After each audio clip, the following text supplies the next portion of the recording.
We live in interesting times. Today's stories. President of Ecuador signs a freedom of expression agreement. Convicted fraudster is on track for a seat in Moldova polls.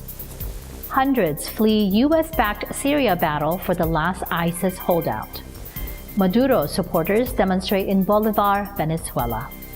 President Trump says he gave orders for jihadists to be barred U.S. entry. A lawyer says jihadist barred by President Trump is a U.S. citizen. U.S. Southern Command says to Venezuela Army, save your people. U.S. envoy to Yemen on steps taken to facilitate humanitarian aid. Plus, rescue efforts are underway for the aging Scottish vessel in Honolulu.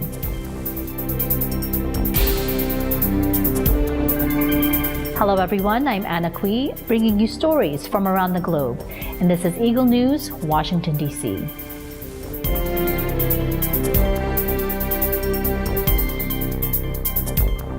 President of Ecuador Lenin Moreno, accompanied by his vice president and former radio broadcaster Otto Sonnenhalsner, signed the Chapultepec Declaration in an effort to ratify the government's commitment to freedom of expression. Prefiero mil veces la existencia de excesos de la prensa que el imperio de la censura, que el imperio de la mordaza. Y por supuesto, aunque en materia de libertad de prensa siempre sostenemos que la mejor ley es la que no existe, nos complace y llena de optimismo que la presente reforma haya desarticulado instrumentos para cometer abusos.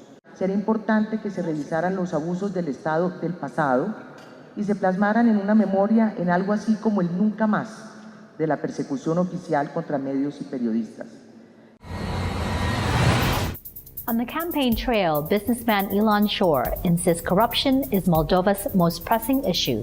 Despite having been convicted in a fraud case local media dubbed the crime of the century, 31-year-old Shor was handed a 7.5-year jail term in 2017 for money laundering, fraud, and abuse of confidence. But he remains free pending his appeal and is still eligible to run for office in the weekend's parliamentary elections. Вообще не важно, какая форма управления, важно, что политики делают для своей страны. Потому что если они ничего не делают, как это происходит сегодня... Но он не может. Слушайте, это разговоры. Я мэр могу, а он президент не может. Я мэр маленького города, и я могу как-то сделать, и доказать. His critics say the fact that he is allowed to stand despite his conviction is an incriminating indictment of Moldova's political system. But Shor and his supporters insist he is driven by a desire to improve the lives of the people in this poor ex-Soviet nation nestled between Romania and Ukraine. Going into this Sunday's election, the three main groups are the pro-Russian Socialist Party of President Igor Dodon, the ruling Democratic Party, and a pro-European alliance. But if the Shor party itself is lagging behind in the polls, his personal chances are good. For under the terms of a new voting system, he is all but guaranteed to win a seat in his constituency, the central town of Orhei, where he has been mayor since 2015. During an event in the southern city of Comrat, the candidate says of himself, nobody will regret having voted for Shor. For a while in 2015, Shor was placed under house arrest as part of the probe into the huge bank fraud that eventually led to his conviction. Prosecutors described a scam involving fraudulent transactions worth $1 billion between three Moldovan banks. And Shor at the time chairman of the board of one of the banks. A report by the international security agency Kroll, commissioned by the Moldovan authorities, put Shor at the center of the web of organizations involved in the fraudulent transactions. Several politicians were reported to have benefited, and the money was never recovered. As the 2017 World Bank report put it, this was a massive banking fraud in 2013 to 2014 that led to losses of about 12% of gross domestic product or GDP in what is Europe's poorest country. The case helped reinforce Moldova's reputation as a haven for money laundering. According to World Bank figures, nearly $20 billion of dirty money has passed through the nation's banks in recent years. El să fi fost vinovat, el putea să fie închis, dar dacă el până acum nu este închis, tot de-a data 20 iarăși este judecat. Cred că el nu este vinovat. Cel care e vinovat, Filat stă, Platon stă, Lucinski stă. Și atât e tot. Domnului Șor a fost pronunțată în prima instanță încă în vara 2017. Iată, până acum suntem în iarna 2019 și încă n-am ajuns la decizie la instanța de nivelul 2 sub foarte diferite pretexte. Exhausted families charged out of the Islamic State group's last bastion in eastern Syria's Tuesday as Kurdish-led forces boxed holdout jihadists into an ever-shrinking pocket. Hundreds fled at night, but hundreds more during the day as plumes of gray smoke billowed into the sky over Baghouz, where die-hard ISIS fighters are making their last stand. The extremist group declared a cross-border caliphate in Syria and Iraq in 2014, but various military campaigns have chipped it down to a fragment on the Iraqi border. After a pause of more than a week to allow civilians, the Syrian Democratic Forces, or SDF, declared a last push to retake the pocket from the extremists on Saturday. Aided by the warplanes and artillery of a U.S.-led coalition, the Kurdish-led alliance has pressed into a patch of less than 4 square kilometers, or 1 square mile. SDF spokesman Mustafa Bali said 600 civilians fled the combat zone at night, and the Syrian Observatory for Human Rights said another 350 made it out during the day. اول چند روزن یکی من تایبت لسرکار دکن امکان هیرو بیجن برهما یکمین وکو سرکفتن یکی کو هن سیویل جهری مهات در خستن لی ما خابن هن پر سیویل هندر هناش خوان هاجو درته ما چاف خویا دکه لراسته وردا داعشین هيا و داعشین هیوی خواهن کو جارگی وگره هریم بگره و امجی شر حاضرتی خود کن. The SAF have set up a pair of sand berms on a scrubby plateau overlooking Baghouz. Most of the neighborhoods visible along the hazy horizon are under their control, but the southernmost parts of the town, from which sounds of a firefight can be heard, are still held by ISIS. Suddenly, black dots appeared on the dirt road that snakes across the plains from the ruins of the little town. The SDF watched them warily at first, but as the group of about 25 people got closer, members of the Free Burma Rangers volunteer medical group scrambled down the hill to meet them. There are no other NGOs or UN agencies at the site. Half a dozen among the new arrivals were adult men. The rest were young children with dirty hair and women panting heavily after the odyssey out of Baghouz. About half of them were Ukrainian or Russian women and their children, while most of the others were Syrian. Coalition spokesperson Sean Ryan said U.S.-backed forces were facing a fierce fight back. So the nationalities we saw yesterday, French, Egyptian, and the rest say they're Iraqi or Syrian or whatever. One family, Egyptian, and one family was French girl. Yeah, she had kids with her, said her husband was killed. So she had 2 children with her. Very talkative, but had no regrets. Her own saying that she had the life she wanted. So very interesting to talk to her. They just said the food situation is very bad, that they showed us this bread that it's basically just mashed up wheat with water and burned on both sides, $15 a kilo. And then sugar was selling for $60 a kilo inside. So the situation very bad for them. The head of Venezuela's Constituent Assembly, Diosdado Cabello, threatens to respond as deserved and warns that the government will not remain with its arm crossed should foreign military forces intervene in the country. Cuando ellos quieran, nosotros queremos paz, queremos tranquilidad, queremos sosiego en nuestro pueblo. Pero si ellos vienen con violencia, tendrán la respuesta que merecen. Si ellos creen que van a venir militares de otros países a asesinar a los chavistas y nosotros nos vamos a quedar con los brazos cruzados, están muy equivocados. Venezuela's military said Tuesday it was on alert at its frontiers following threats by U.S. President Donald Trump and suspended air and sea links with the island of Curacao ahead of a planned aid shipment. Opposition leader and self-declared interim President Juan Guaido has vowed to bring aid in from various points Saturday, one way or another, despite military efforts to block it. But commanders doubled down on the allegiance to President Nicolas Maduro after Trump urged them to abandon him. Defense Minister Vladimir Padrino said the armed forces will remain deployed and on alert along the borders to avoid any violations of territorial integrity.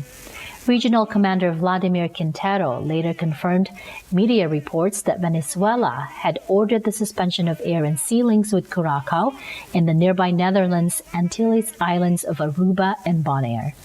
Shipments of food and medicine for the Venezuelans suffering in the country's economic crisis have become a focus of the power struggle between Maduro and Guaido. Aid is being stored in Colombia near the Venezuelan border, and Guaido aims also to bring in consignments via Brazil and Curacao, which is off the coast of Venezuela. A Brazilian presidential spokesman said the country was cooperating with the United States to supply aid to Venezuela, but would leave it to Venezuelans to take the goods over the border. Maduro says the aid plan is a smokescreen for a U.S. invasion. He blamed U.S. sanctions and economic war for Venezuela's crisis. Coming up, President Trump says he gave orders for jihadists to be barred U.S. entry. A lawyer says jihadists barred by President Trump is a U.S. citizen. U.S. Southern Command says to Venezuela Army, save your people. UN envoy to Yemen on steps taken to facilitate humanitarian aid. Eagle News, Washington, D.C. will be right back.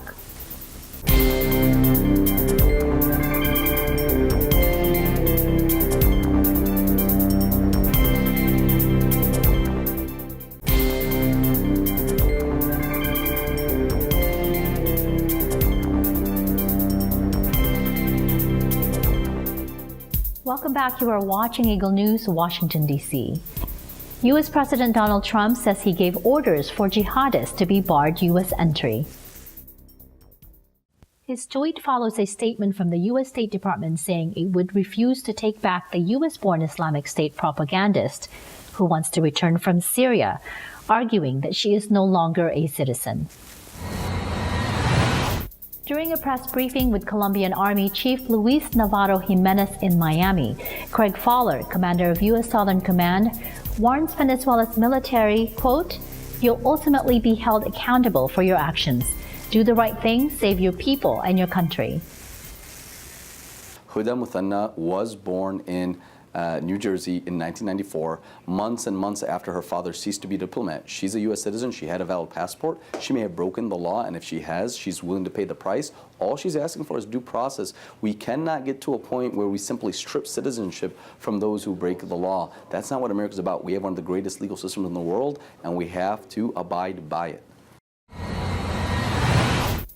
During a press briefing with Colombian Army Chief Luis Navarro Jimenez in Miami, Craig Fowler, commander of U.S. Southern Command, warns Venezuela's military, quote, "You'll ultimately be held accountable for your actions. Do the right thing, save your people and your country."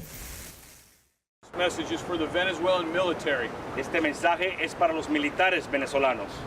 You will ultimately be held accountable for your actions. Ustedes al final van a ser responsables por sus propias acciones. Do the right thing. Hagan las cosas correctamente. Save your people and your country. Our government is working closely with the governments of Colombia and with the Venezuelan interim government to ensure that aid reaches the most vulnerable population. La lucha contra el narcotráfico. The fight against narcotrafficking. O un ejercicio permanente de capacitación, entrenamiento y enseñanza a las tropas colombianas. Para nosotros no es una operación militar, es una operación netamente humanitaria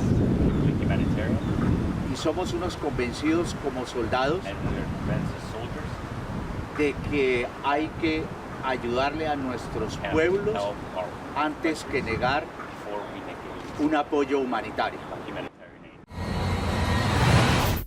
A UN envoy said the first redeployment of forces in Yemen's flashpoint city of Hodeidah could possibly begin later Tuesday or the following day, marking the first concrete step toward de-escalation in the war. Yemen's government and Houthi rebels agreed on Sunday to the first phase of the pullback of forces, which is a key provision of a ceasefire deal reached in December in Sweden. UN envoy Martin Griffiths told the Security Council that the sides had agreed to pull back from the rebel-held ports of Salif and Ras Isa, followed by a redeployment from Hodeidah port, also held by the Houthis, and critical parts of the city. There is a momentum on Yemen. The agreement reached in December of last year by the parties in Stockholm was described, I think, reasonably as a breakthrough. It was a major shift, and it showed to the people of Yemen that something was indeed happening. The parties have agreed to redeploy from the ports of Salif and Ras Isa in a first step, followed by a redeployment from Hodeidah port itself and critical parts of the city of Hodeidah associated with humanitarian facilities in step 2. This will facilitate humanitarian access to the Red Sea mills, where, as we know, a significant tonnage of grain has been waiting the distribution to the people of Yemen. Despite deadlines being missed, the parties have constantly shown their commitment to implement the agreement and have consistently assured me of that commitment. I'm under no illusion about the challenges that we face, but perhaps for one day at least, we can be heartened rather than dismayed by challenges. Without adequate resources, the aid operation will grind to a halt at a time when more people need more help than ever before. Humanitarian agencies aim to assist up to 19 million people across the country in 2019. That's half the population, more than half the population, including 12 million people who receive emergency food assistance every month. وفي هذا الصدد فإننا نطالب مجلس الأمن والمجتمع الدولي بتحمل مسؤولياته لإنقاذ اتفاق الحديدة وممارسة الضغط على الميليشيات الحوثية لتنفيذ هذا الاتفاق وفقا لفترة زمنية معلنة متفق عليها وتحديد الطرف المعرقل لهذا الاتفاق وضمان وصول المساعدات الإنسانية إلى كافة المناطق الواقعة تحت سيطرة الميليشيات الحوثية. UNAID Chief Mark Lowcock said the pullback would also allow access in the coming days to the Red Sea Mill's food warehouses, which are believed to contain enough grain to feed 2.7 million for a month. The fragile Stockholm ceasefire deal for Hodeidah marks the first step toward ending a devastating war that has pushed Yemen to the brink of famine. The Red Sea port is the entry point for the bulk of imported goods and relief aid to Yemen, which the United Nations has described as the world's worst humanitarian crisis. Yemen's rebels have been locked in a war with government forces backed since 2015 by a Saudi-led coalition. When we come back, rescue efforts are underway for the aging Scottish vessel in Honolulu. Eagle News Washington, D.C. will return shortly.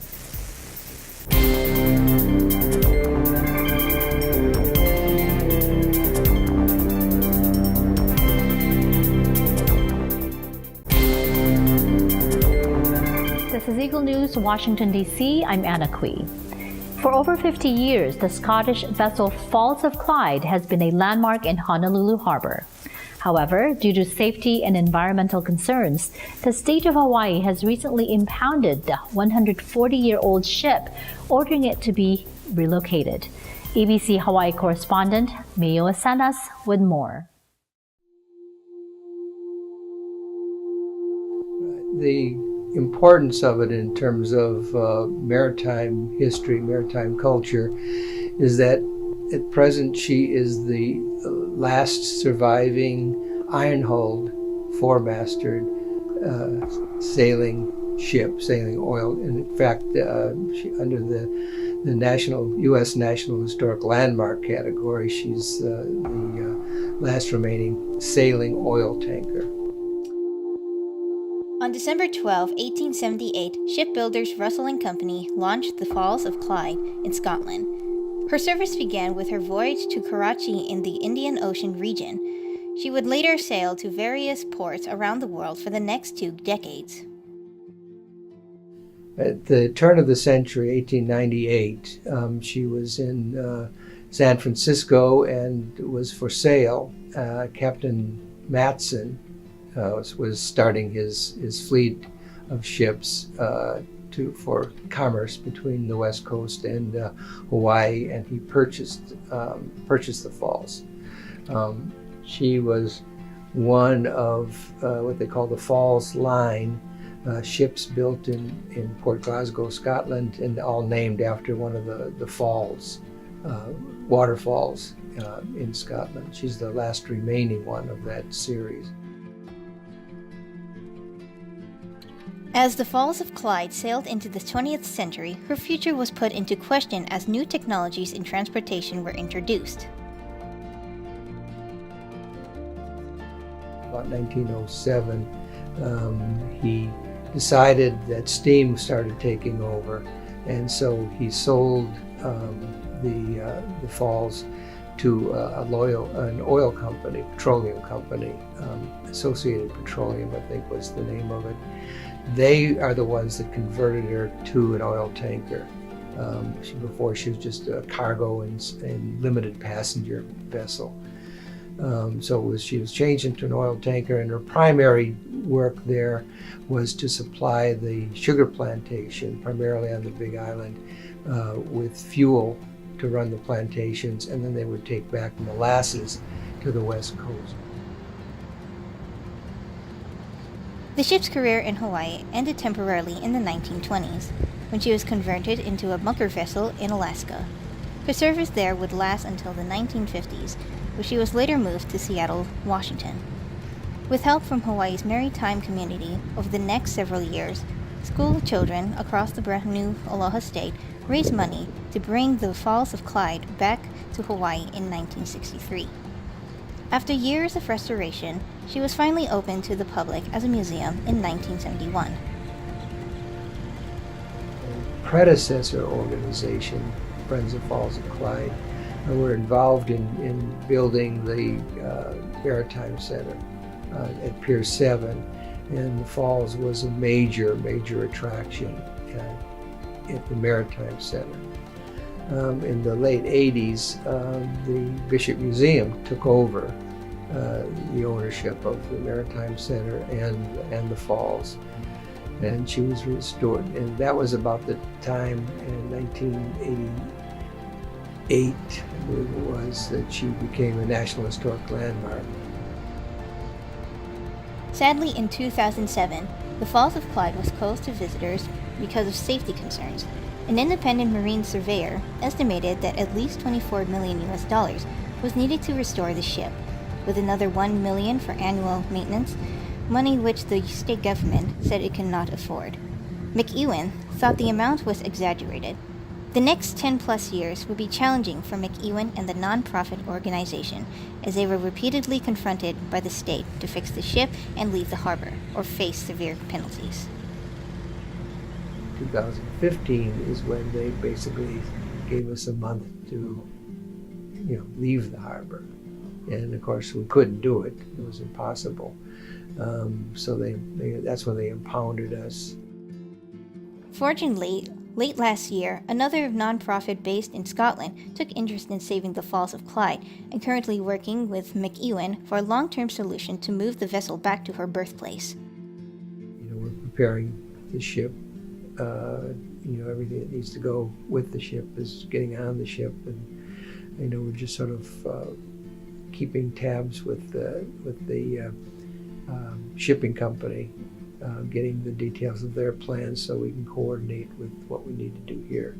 We are asking, if we can get some local financial support to help offset whatever the Scots are raising. That would be a good way of showing that even though the ship is leaving Hawaii, that there's still support locally for the fact that she will be taken back to Scotland and preserved and restored. So that's where we stand right now. Reporting from Honolulu, Hawaii, I'm Mio Asenas, 1 with 25. Thank you, Mio. That is today's Eagle News, Washington, D.C. Join us again tomorrow for stories that matter to you. Visit our websites at eaglenews.ph and eaglenewslive.com. Like us on Facebook and follow us on Twitter at twitter.com/eaglenewsph. Thank you for watching. I'm Anna Cui, and I am 1 with 25.